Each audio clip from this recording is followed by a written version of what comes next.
एक समय की बात है, एक गांव में एक किसान अपने बेटे के साथ रहता था।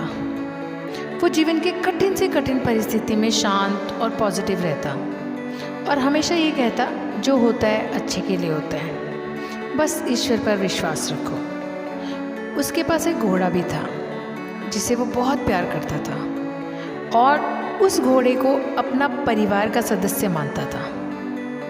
एक दिन वो घोड़ा कहीं चला गया। किसान ने पूरे गांव में खोजा पर उसे घोड़ा कहीं नहीं मिला। सभी गांव वाले इकट्ठे होकर किसान के पास आए और दुख जताया और सभी ने किसान से कहा, घोड़ा खो गया, ये बहुत बुरा हुआ, आप बहुत बदकिस्मत हैं। इस पर किसान ने कहा, भले ही मेरा घोड़ा खो गया पर जो होता है अच्छे के लिए होता है, मुझे ईश्वर पर विश्वास है। गांव वालों को किसान की बात समझ नहीं आई और सब अपने अपने घर चले गए।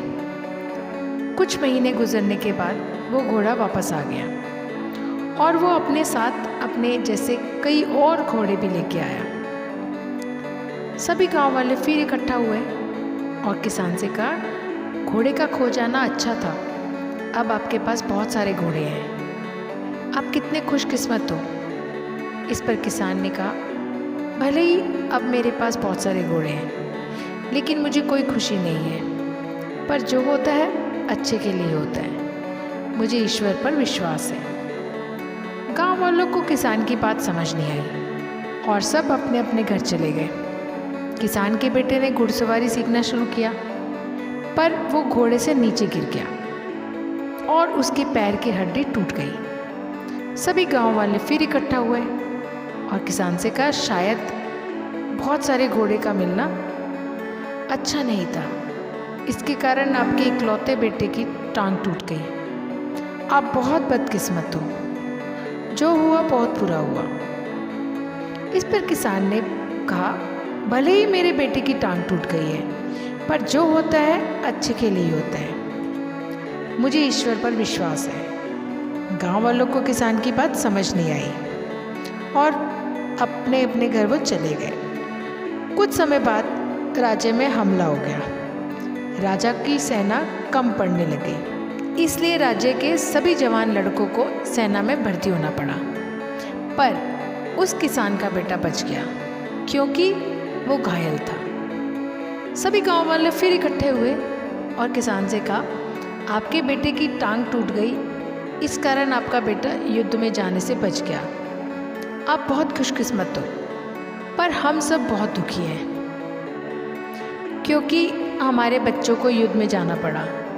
अब हमें नहीं पता वो वापस आएंगे भी या नहीं। हमने आपको जीवन के कठिन से कठिन परिस्थिति में जो शांत और पॉजिटिव रहते देखा है, आप ऐसे कैसे कर लेते हैं। ये सुन उस किसान ने कहा, हमेशा खुश, शांत और पॉजिटिव बने रहने के लिए दो चीज़ों का ज्ञान होना ज़रूरी है। पहला, लोगों की बातों को ज़्यादा ध्यान मत दो, क्योंकि लोगों की बातों का ध्यान देना मतलब अपनी खुशियों का रिमोट कंट्रोल दूसरों के हाथ में देना है। यदि लोग आपकी तारीफ़ करेंगे तो आप खुश हो जाएंगे और बुराई करेंगे तो आपको गुस्सा आ जाएगा।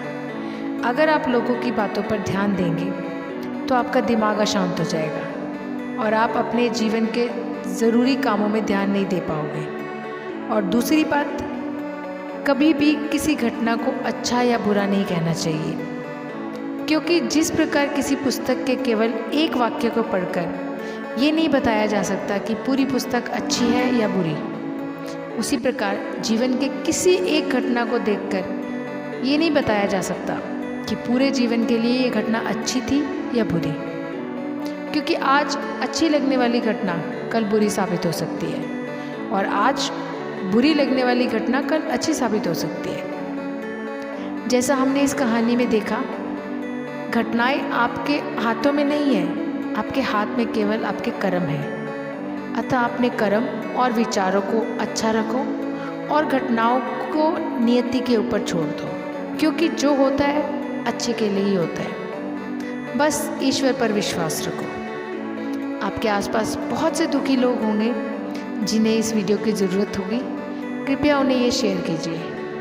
आपका एक शेयर किसी की जान बचा सकता है, किसी की ज़िंदगी में बदलाव ला सकता है। आपको पॉजिटिव बनाए रखने की मेरी इस कोशिश को लाइक करें और वीडियो को अंत तक देखने के लिए दिल से धन्यवाद। और मैं हमेशा कहती हूँ, अपने माता पिता को प्यार, सम्मान और समय ज़रूर दिया करें। माता पिता जैसे इस पृथ्वी पर कुछ नहीं है। जय श्री राम।